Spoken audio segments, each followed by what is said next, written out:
예, 지난 연휴 극한호우가 경북 지역을 덮치면서 큰 피해가 났는데요. 도로가 끊기고 산불 이재민이 사는 임시주택까지 물에 휩쓸렸습니다. 남부 지역은 장맛비가 주춤하며 폭염이 기승을 부리고 있습니다. 강한 햇볕과 높은 습도에 체감 온도도 많이 올라갔는데요. 피해 현장에 나가 있는 이 취재 기자부터 연결해 보겠습니다. 먼저 김근우 기자. 네, 경북 의성군 단촌면에 나와 있습니다. 네, 뒤로 한창 복구 작업이 진행 중인 것 같은데 진척이 좀 있습니까? 네, 이곳은 지난해 산불로 큰 피해를 입었던 의성군 고운사로 가는 길입니다. 복구 작업이 계속 진행되고는 있습니다만 겉보기에는 좀처럼 진척이 보이지 않고 있는 상황입니다. 뒤로 보시는 것처럼 지난 주말 수해 여파로 길이 끊겨 있는데요. 바닥이 무너지면서 구조물이 쓰러졌고 가드레일도 완전히 휘어버린 모습입니다. 고운사는 지난해 산불로 큰 피해를 받고 복구가 진행 중인 상황에서 또다시 이번엔 수해를 입게 됐습니다. 진입로 절반이 무너졌고 입구 쪽에도 흙과 돌이 쏟아져서 출입이 어려운 상태라고 하는데요. 그야말로 불난리에 이어서 물난리까지 겪게 된 겁니다. 고운사 주변으로 산불 이재민들이 사는 임시주택들 사정도 별반 다르지 않습니다. 저희 취재진이 직접 들어가 봤는데 살림살이 대부분이 흙탕물에 뒤덮여서 쓸 수 없는 상태였고요. 주변 논밭의 농작물도 모두 쓰러졌고 차도 여러 대 침수돼 있었습니다. 지난해 산불로 집을 잃고서 겨우 마련한 살림살이마저 1년 만에 또 잃게 된 겁니다. 하루 사이 복구가 조금 이뤄지긴 했지만 침수된 임시주택을 다시 쓰기는 어려운 상태라 안동시는 새 임시주택 설치를 검토하고 있습니다. 이렇게 큰 피해가 났는데 이 문제는 이번 주도 계속 비가 예보돼 있다고요? 그렇습니다. 지금은 비가 그치고 조금 무더운 날씨가 이어지고 있지만요. 이 하늘에는 계속해서 먹구름이 보이고 있습니다. 기상청은 이번 주 내내 이곳 경북 북부와 중부 지역을 중심으로 많은 비가 내릴 것으로 예보했는데요. 이 안동시 일직면에는 당장 오늘 늦은 오후부터 저녁 사이에 40에서 50mm 정도가 쏟아질 것으로 예보됐고요. 이곳 의성 등 주말 사이 피해가 컸던 지역들마다 시간당 20에서 30mm가 내릴 것으로 예상됩니다. 문제는 이 비가 특정 시간에 좁은 지역에 집중될 경우에 심각한 피해로 이어질 수도 있는데요. 특히 주말 사이 발생한 피해가 아직 거의 복구되지 않은 상태여서 걱정이 더 큰 상황입니다. 항상 날씨 예보를 지켜보고 비가 많이 내리면 마을회관 등 안전한 장소로 대피해야겠습니다. 네, 이번에는 찜통더위 현장 한번 보겠습니다. 오선열 기자는 지금 어디입니까? 네, 광주 도심 하천에 나와 있습니다. 남부 지역은 비가 소강 상태를 보이면서 무더위가 지금 계속되고 있다고요? 네, 장마전선이 잠시 물러난 사이 무더위가 다시 찾아왔습니다. 아침부터 기온이 30도를 훌쩍 넘었는데요. 습도도 80%에 육박하면서 푹푹 찌는 날씨가 이어지고 있습니다. 이곳 도심 하천에 산책 나온 시민들은 다리 아래에서 더위를 피하기도 했는데요. 그늘진 곳에서 시원한 음료를 마시고 연신 부채질을 해보지만 더위를 막기엔 역부족입니다. 전남 광주 대부분 지역엔 폭염주의보가 내려진 상황입니다. 구름 사이로 햇볕도 내리쬐면서 자외선 지수는 높은 수준까지 치솟았습니다. 끓는 듯한 열기에 도로엔 아지랑이가 피어오르고 외출한 시민들도 양산을 꺼내들었는데요. 남부지방을 중심으로 최고 체감 온도가 33도 안팎까지 올랐습니다.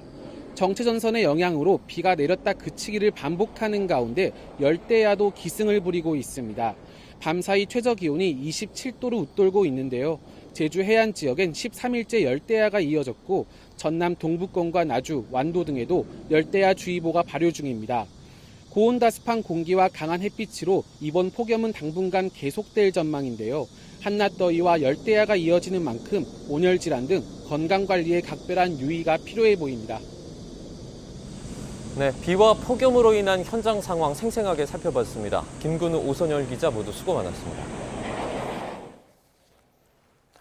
4월 연휴 경북과 경기 등에 내린 폭우로 800건이 넘는 비 피해가 접수됐습니다.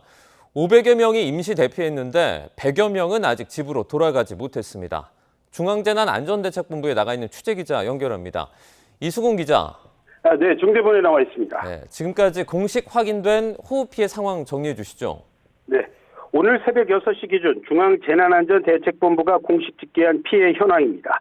지난 17일부터 내린 비로 주택과 도로 256곳이 침수가 됐습니다. 또 572곳에서 토사와 낙석 피해가 발생해서 모두 828건의 비 피해가 접수가 됐습니다. 농작물 41.6헥타와 농경지 7.1헥타도 물에 잠겼습니다. 집중호우 등으로 인한 주민 대피도 이어졌는데요. 경북과 경기, 충남 등 6개 시도에서 374가구 557명이 임시 대피했습니다. 이 가운데 119명은 아직 집으로 돌아가지 못하고 있습니다. 경북 의성과 안동 등 8개 지역에선 정전도 있었습니다.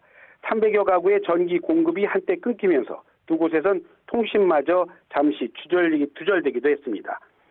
도로 통제는 지금도 계속되는 구간이 있습니다. 경북 봉화군 국도 88호선 서벽에서 영월 구간에서 흙더미가 흘러내리고 나무가 부러지면서 아직 교통이 통제되고 있고요.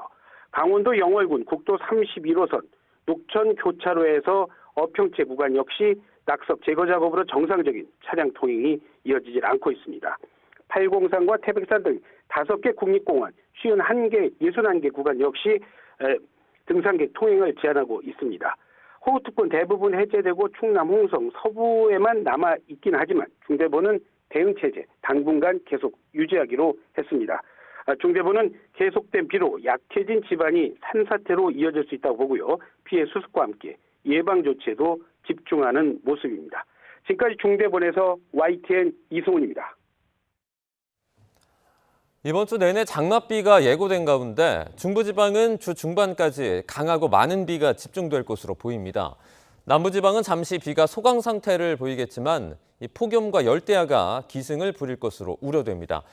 취재기자 연결해서 자세한 내용 알아보겠습니다. 정혜용 기자, 이 호우 아니면 폭염의 반복 같은데 중부지방에는 비가 많이 옵니까? 네, 그렇습니다. 서울 등 수도권을 포함한 중부지방에는 오늘부터 주 중반까지 점차 비가 강해질 것으로 보입니다. 현재 정체전선상에서 발달한 비구름이 서해상에서 충남 서해안과 경기 서해안 쪽으로 유입이 되고 있는데요.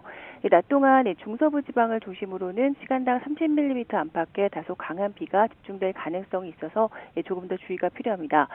호우특보 지역은 충남 서해안에 이어서 경기도 안산 지역으로도 조금 전 더 확대했습니다. 다만 세종 등 충청 내륙 지방은 조금 전부터 이 지역의 비가 약해지면서 해제된 상황입니다. 반면 비가 내리지 않는 남부 지방은 폭염주의보와 열대야주의보가 내려진 가운데 덥고 습한 날씨가 이어지겠는데요. 오늘도 경상과 대구 등 경북 지방은 체감 온도가 35도 안팎까지 높게 오르겠습니다. 오늘 중부지방은 최고 60mm가량의 비가 내리겠고 시간당 20에서 30mm 안팎의 비가 더 내릴 수 있습니다. 이후 내일과 모레 사이에는 또다시 강하고 많은 비가 집중되겠는데요. 내일 하루만 최고 120mm 이상의 호우가 쏟아지겠고요. 내일 새벽부터 오전 사이에는 수도권과 강원도 쪽으로 시간당 50mm 안팎의 극한 호우가 쏟아질 가능성도 있습니다. 지반이 약해진 상태에서는 적은 양의 비에도 호우 피해가 발생하기 쉽습니다. 산 인근 지역은 물론 하천 주변에서는 산사태와 침수, 범람에 대한 주의가 필요합니다. 지금까지 과학기상부에서 YTN 정혜윤입니다.